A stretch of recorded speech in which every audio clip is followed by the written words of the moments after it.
മക്കളെ, അപ്പോൾ എൻ്റെ കുട്ടികളുടെ എക്സാം ഒക്കെ ഓൾമോസ്റ്റ് കഴിഞ്ഞു. നിങ്ങളെല്ലാവരും കുറച്ചിങ്ങനെ റിലാക്സ്ഡ് ആയിട്ട് ഇരിക്കുകയായിരിക്കും. അപ്പോഴാണ് നിങ്ങളെല്ലാവരും ചിലപ്പോൾ കുറേ വീഡിയോസൊക്കെ കണ്ടിട്ടുണ്ടാവും. നമ്മുടെ SSLC പുതിയ ടെക്സ്റ്റ് ബുക്കിൻ്റെ PDF-ഉം കാര്യങ്ങളൊക്കെ ഇറങ്ങിയിട്ടുണ്ട്. കുട്ടികളുടെ കയ്യിൽ നെക്സ്റ്റ് വർഷത്തെ SSLC ടെക്സ്റ്റ് ബുക്കൊക്കെ എത്തി എന്ന് പറഞ്ഞിട്ട്. അപ്പം നിങ്ങളെ സംബന്ധിച്ച് നോക്കുമ്പോൾ നിങ്ങൾ 9ാം ക്ലാസ് പഠിക്കുന്ന സമയത്ത് എന്തായിരുന്നു, നിങ്ങളുടെ ടെക്സ്റ്റ് ബുക്കൊക്കെ മാറി, നിങ്ങൾക്ക് ക്ലാസ്സുകളൊന്നും എവിടെയും കിട്ടാനില്ല. പക്ഷേ ഇപ്പോൾ നിങ്ങൾ 10ാം ക്ലാസ്സിലേക്ക് വന്ന സമയത്താണെങ്കിൽ 10ാം ക്ലാസ്സിൻ്റെയും ടെക്സ്റ്റ് ബുക്ക് മാറിയിരിക്കുകയാണ്. ആൻഡ് ബയോളജിയുടെ കാര്യം പറയുമ്പോൾ നമുക്കൊരു ഇപ്പം ഫസ്റ്റ് ടേമിലെ ചാപ്റ്റേഴ്സാണ് വന്നിട്ടുള്ളത്. അപ്പോൾ ആ ഫസ്റ്റ് ടേമിലെ ചാപ്റ്റേഴ്സ് നോക്കുകയാണെങ്കിൽ 3 ചാപ്റ്റേഴ്സേ ഉള്ളൂ. അപ്പോൾ 3 ചാപ്റ്റേഴ്സ് ആക്കുമ്പോൾ നിങ്ങൾ തന്നെ ആലോചിച്ചാൽ മതി, അതിൻ്റെ കണ്ടൻറ്റ് എന്തായിരിക്കും, കുറച്ചുകൂടി കൂടിയിട്ടുണ്ടാവും. നിങ്ങൾ 9ാം ക്ലാസ്സിൽ സംഭവിച്ചതുപോലെ തന്നെയാണ്. അതായത് കുറച്ചധികം ചാപ്റ്റേഴ്സ് എല്ലാം കൂടെ കമ്പൈൻ ചെയ്തിട്ടാണ് എന്താക്കിയിട്ടുള്ളത്, നമ്മളുടെ 10ാം ക്ലാസ്സിലെ ഫസ്റ്റ് ടേമിലെ ചാപ്റ്റേഴ്സ് ആക്കിയിട്ടുള്ളത്. ആൻഡ് അതിൽ ഓരോ ചാപ്റ്റേഴ്സിൽ തന്നെ നമ്മുടെ ഫസ്റ്റ് ചാപ്റ്റേഴ്സൊക്കെ നോക്കുമ്പോൾ ജെനറ്റിക്സ് ഒക്കെയാണുള്ളത്. അപ്പോൾ അത് കുറച്ചുകൂടി നിങ്ങൾക്ക് നല്ല കാര്യമാണെന്ന് വെച്ച് കഴിഞ്ഞാൽ തീർച്ചയായിട്ടും നിങ്ങൾക്ക് ബേസിക്സ് ഒക്കെ വെച്ച് പഠിക്കാൻ പറ്റുന്നതാണ്. പക്ഷേ ഇവിടെ നിങ്ങൾക്ക് വരുന്നൊരു പ്രശ്നം എന്താണെന്ന് വെച്ച് കഴിഞ്ഞാൽ, നിങ്ങളിപ്പോൾ പഠിച്ചു തുടങ്ങുന്ന സമയത്തല്ലേ നിങ്ങളുടെ എല്ലാവരുടെയും എയിം എന്ന് പറയുന്നത് SSLCയിൽ ഫുൾ A+ വാങ്ങിക്കുക എന്നുള്ളതാണ്. പക്ഷേ നിങ്ങൾ SSLCയിലേക്ക് വരുന്ന സമയത്ത് നിങ്ങൾക്ക് വേറെ ക്ലാസ്സുകളോ കാര്യങ്ങളോ റെഫർ ചെയ്യാൻ ബുക്സോ ഒന്നും തന്നെ അവൈലബിൾ ആയിട്ടുണ്ടാവില്ല അല്ലേ. അപ്പം നമുക്ക് ഓട്ടോമാറ്റിക്കലി നമ്മുടെ കുട്ടികളുടെ എല്ലാവരുടെയും മനസ്സിലായോ ഇനി എങ്ങനെ പഠിക്കും എന്നുള്ളൊരു കൺഫ്യൂഷൻ ഉണ്ടാകും. അത് മാത്രമല്ല, നിങ്ങൾ അതല്ലാതെ ഒത്തിരി ന്യൂസുകളൊക്കെ കേൾക്കുന്നുണ്ടാകും. പാറ്റേൺ മാറുകയാണ്, ക്വസ്റ്റ്യൻസ് കുറച്ച് ട്രിക്കി ആയിട്ടാണ് ചോദിക്കുന്നത്, പ്രീവിയസ് ഇയർ ക്വസ്റ്റ്യൻസ് അങ്ങനെ തന്നെ റിപ്പീറ്റ് ചെയ്യുന്നില്ല അല്ലേ, SSLCയിൽ ഫുൾ A+കളുടെ എണ്ണം കുറയ്ക്കാൻ പോവുകയാണ്. അങ്ങനത്തെ കുറേ കാര്യങ്ങളൊക്കെ നിങ്ങൾ കേട്ട് അല്ലേ SSLCയിലേക്ക് വരുന്നതിന് മുൻപ് തന്നെ അയ്യോ എന്താവും എന്ന അവസ്ഥ എന്ന് ടെൻഷൻ അടിച്ചിരിക്കുകയാണെങ്കിൽ നിങ്ങൾക്ക് വേണ്ടിയിട്ടുള്ളതാണ് ഈ ഒരു വീഡിയോ. ഒരു 5 മിനിറ്റ് മിസ്സിനെ കേൾക്കുകയാണെങ്കിൽ നിങ്ങളുടെ ഫ്യൂച്ചറിൽ ചിലപ്പം നിങ്ങൾക്ക് എന്തെങ്കിലും യൂസ്ഫുൾ ആവുന്നൊരു കാര്യത്തിൽ സംഭവിക്കുന്നുണ്ടാവും. അതല്ലെങ്കിൽ ഇത്രയും ടെൻഷനും കാര്യങ്ങളൊക്കെ ആയിട്ടാണ് ഇരിക്കുന്നതെങ്കിൽ അതിലൊരു ചെറിയ വ്യത്യാസം ഉണ്ടാവും. ഓക്കെ, അപ്പോൾ ആദ്യം തന്നെ നിങ്ങളൊരു ഉത്കണ്ഠയാണ് മിസ്, ഈ ട്രിക്കി ആക്കുന്നു ക്വസ്റ്റ്യൻസ് അല്ലെങ്കിൽ പാറ്റേൺ മാറുന്നു എന്നൊക്കെ പറയുന്നത് ശരിയാണോ എന്ന് ചോദിച്ചു കഴിഞ്ഞാൽ തീർച്ചയായിട്ടും ശരിയാണ്. അതെന്താണ് മിസ് പറയണതെന്ന് ചോദിച്ചു കഴിഞ്ഞാൽ, ഇതെന്ന് പറഞ്ഞിട്ടുണ്ടെങ്കിൽ ഈ തവണത്തെ നിങ്ങളുടെ സീനിയേഴ്സ് എഴുതിയിട്ടുള്ള പേപ്പറാണ്. ഇപ്പോൾ ലാസ്റ്റ് എക്സാം കഴിഞ്ഞത് SSLCയിൽ ബയോളജിയാണ്. അപ്പോൾ ഈ പേപ്പർ നോക്കിക്കഴിഞ്ഞാൽ ഈ ക്വസ്റ്റ്യൻ അതേപോലെ റിപ്പീറ്റ് ചെയ്തിട്ടുള്ളതാണ്. പക്ഷേ വേറെ ഏതൊക്കെ ക്വസ്റ്റ്യൻസ് നിങ്ങൾ നോക്കിക്കഴിഞ്ഞാലും അതെല്ലാം നമ്മൾ പഠിപ്പിച്ചിട്ടുണ്ട്. ലാസ്റ്റ് മിനിറ്റിൽ നമ്മളുടെ യൂട്യൂബിൽ പോയിട്ടുള്ള 10 hours ലൈവും 8 hours ലൈവിലൊക്കെ നമ്മൾ പഠിപ്പിച്ചിട്ടുണ്ട്. പക്ഷേ അതേ പ്രീവിയസ് ഇയർ ക്വസ്റ്റ്യൻ വന്നിട്ടുള്ള അതേപോലെയാണോ വന്നതെന്ന് ചോദിച്ചു കഴിഞ്ഞാൽ അല്ല. അതിലെല്ലാത്തിലും പാറ്റേണിൽ ഡിഫറൻസ് ഉണ്ട്. ക്വസ്റ്റ്യൻസ് ഒക്കെ കുറച്ചുകൂടി ട്രിക്കി ആയിട്ടാണ് ചോദിച്ചിട്ടുള്ളത്. അപ്പോൾ നിങ്ങൾ കാണുന്നുണ്ടോ മിസ് ഇവിടെ എന്നിട്ട് മിസ് പഠിപ്പിച്ച അതേ ക്വസ്റ്റ്യൻസ് വന്നിട്ടുണ്ടല്ലോ? വന്നിട്ടുണ്ട്. കാരണം നമ്മൾ കംപ്ലീറ്റ് ചാപ്റ്റേഴ്സ് പഠിപ്പിച്ചു. പക്ഷേ അത് എല്ലാവർക്കും എഴുതാൻ പറ്റിയോ? അങ്ങനെ ഒരു ക്വസ്റ്റ്യൻ വരുമ്പോഴാണ് നമ്മൾ ചിന്തിക്കേണ്ടത്, ഈ ലാസ്റ്റ് മിനിറ്റിൽ നമ്മൾ പഠിച്ചു കഴിഞ്ഞാൽ നമുക്ക് എപ്പോഴും എഴുതാൻ പറ്റുമോ? നമ്മുടെ മെമ്മറിയിൽ അതുണ്ടാവുമോ? ഞാൻ ഞാൻ പഠിപ്പിച്ചത് വന്നിട്ടുണ്ട്, പക്ഷേ അത് നിങ്ങൾക്ക് എഴുതാൻ പറ്റണം. എന്നാലാണ് നമുക്ക് ഈ A+ കാര്യങ്ങളൊക്കെ കിട്ടുക. അങ്ങനെ എഴുതാൻ പറ്റണമെന്നുണ്ടെങ്കിൽ നമ്മൾ എന്ത് ചെയ്യണം? നേരത്തെ മുതൽ പഠിക്കണം, സ്റ്റാർട്ടിങ് മുതൽ പഠിക്കണം, ഫുള്ള് പഠിച്ച് നമ്മൾ റിവൈസ് ചെയ്യണം. റെഡി?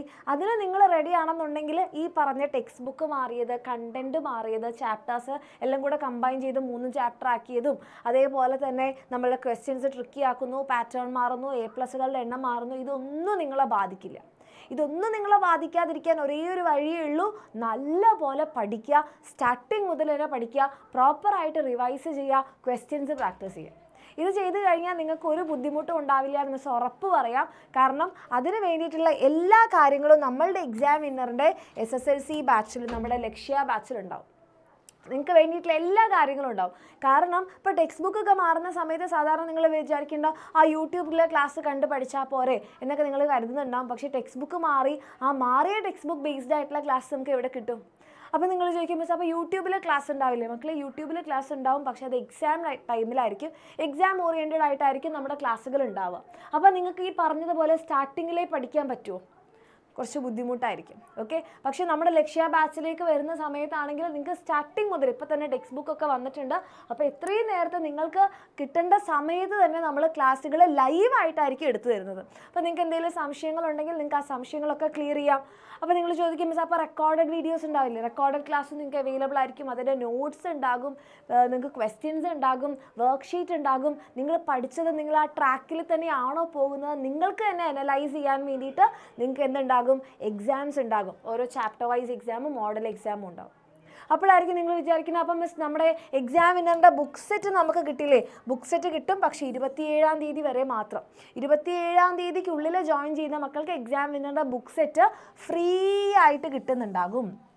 അല്ലെങ്കിൽ കിട്ടും, പക്ഷേ എക്സ്ട്രാ പൈസ കൊടുത്ത് വരേണ്ടി വരും. ഒരു 1000+ റേഞ്ചിൽ വരുന്ന ബുക്ക് സെറ്റാണ് ഫ്രീ ആയിട്ട് കിട്ടുന്നത്. അപ്പോൾ എൻ്റെ മക്കൾക്ക് ആഗ്രഹം ഉണ്ടെങ്കിൽ നിങ്ങൾക്ക് നമ്മുടെ എക്സാമിനറിൻ്റെ ലക്ഷ്യ ബാച്ചിൽ അഡ്മിഷൻ എടുക്കാം. അടിപൊളിയായിട്ട് സ്റ്റാർട്ടിങ് മുതൽ തന്നെ പഠിച്ചു തുടങ്ങാം. നല്ലപോലെ റിവൈസൊക്കെ ചെയ്ത് ടെക്സ്റ്റ് ബുക്കിലുള്ള ഓരോ ലൈനും അതിൻ്റെ കോൺസെപ്റ്റ് മനസ്സിലാക്കി എൻ്റെ മക്കൾക്ക് പഠിക്കാം. നിങ്ങൾക്ക് ആഗ്രഹം ഉണ്ടെങ്കിൽ നമ്മുടെ എക്സാമിനറിൻ്റെ പവർഫുൾ ടീമിൻ്റെ കൂടെ, നമുക്ക് ഫിസിക്സ് ആണെങ്കിൽ നമ്മുടെ അലക്സ് സാർ ഉണ്ടാകും, മാത്സിന് നമ്മുടെ അലൻ സാർ ഉണ്ടാകും, നിങ്ങളുടെ എല്ലാ ടീച്ചേഴ്സും, നിങ്ങളുടെ ഫേവറേറ്റ് ടീച്ചേഴ്സ് നമ്മുടെ ബാച്ചിൽ പഠിപ്പിക്കുന്നുണ്ടാകും. അപ്പോൾ ഈ രീതിക്ക് എൻ്റെ കുട്ടികൾക്ക് പഠിക്കണം എന്ന് ആഗ്രഹം ഉണ്ടെങ്കിൽ താഴെ കാണുന്ന നമ്പറിൽ മെസ്സേജ് ചെയ്യുക. അടിപൊളിയായിട്ട് നമുക്ക് പഠിക്കാം. ഇനി ഇതിൽ മാത്രം ജോയിൻ ചെയ്താലേ പഠിക്കാൻ പറ്റും അങ്ങനെ ബസ് പറയണില്ല. നിങ്ങൾ എങ്ങനെ ആയാലും നിങ്ങൾക്ക് പഠിക്കാം. നിങ്ങൾ സ്റ്റാർട്ടിങ് മുതൽ തന്നെ പഠിച്ചാൽ മതി. കോൺസെപ്റ്റ് മനസ്സിലാക്കാൻ ഞാൻ ആദ്യം മുതലേ പറയുന്ന മക്കളെ, വെറുതെ ബൈ ഹാർട്ട് ലേണിംഗ് അല്ല വേണ്ടത്, കോൺസെപ്റ്റ് മനസ്സിലാക്കിയിട്ട് പഠിക്കുക. അങ്ങനെയാണെന്നുണ്ടെങ്കിൽ എൻ്റെ കുട്ടികൾക്ക് എന്താണ്, നല്ല രീതിക്ക് തന്നെ നിങ്ങൾ ആഗ്രഹിക്കുന്ന പോലെ, നിങ്ങളുടെ പാരൻസ് ആഗ്രഹിക്കുന്ന പോലെ ഒരു ഫുൾ A+ലേക്ക് തീർച്ചയായിട്ടും എത്താൻ പറ്റും. ഓക്കെ, അതിന് എക്സാമിനറിൻ്റെ ലക്ഷ്യ ബാച്ചിൻ്റെ കൂടെ ആണെങ്കിൽ നമ്മുടെ ടീച്ചേഴ്സിൻ്റെ, ഞങ്ങളുടെ ഓരോരുത്തരുടെയും ഗ്യാരണ്ടിയാണ് നിങ്ങളെ ഫുൾ A+ലേക്ക് എത്തിക്കുന്നുള്ളത്. അപ്പോൾ അതെന്താണ് ഇത്ര കോൺഫിഡൻസോട് കൂടി പറയുന്നതെന്ന് ചോദിച്ചു കഴിഞ്ഞാൽ, നമ്മളുടെ എക്സാമിനറിൻ്റെ, നമ്മുടെ ലക്ഷ്യ ബാച്ചിൽ കഴിഞ്ഞ വർഷങ്ങളിലായിട്ട് ഉണ്ടാക്കിയിട്ടുള്ള റിസൾട്ടാണ്. നിങ്ങൾ നോക്കിക്കഴിഞ്ഞാൽ നിങ്ങൾക്ക് മനസ്സിലാവും, ഒരു ബാച്ചിൽ നിന്ന് ഇത്രയധികം കുട്ടികൾ A+ വാങ്ങിയിട്ടുള്ളത് നമ്മുടെ എക്സാം വിന്നറിൻ്റെ ലക്ഷ്യ ബാച്ചിൽ നിന്നാണ്. ഓക്കെ, അപ്പോൾ അത്രയും റിസൾട്ട് ഓറിയൻറ്റഡ് ആയിട്ടുള്ള നമ്മുടെ ലക്ഷ്യ ബാച്ചിൽ പഠിച്ച് നെക്സ്റ്റ് ഇയറിൽ നിങ്ങൾക്ക് ഓരോരുത്തർക്കും A+ വേണം, ഫുൾ A+ വേണമെന്നാണെങ്കിൽ എൻ്റെ മക്കൾക്ക് താഴെ കാണുന്ന നമ്പറിൽ മെസ്സേജ് ചെയ്യുക, അഡ്മിഷൻ എടുക്കാം. നമുക്കിനി ലൈവിൽ കാണാം, അടിപൊളിയായിട്ട് പഠിക്കാം. All the very best.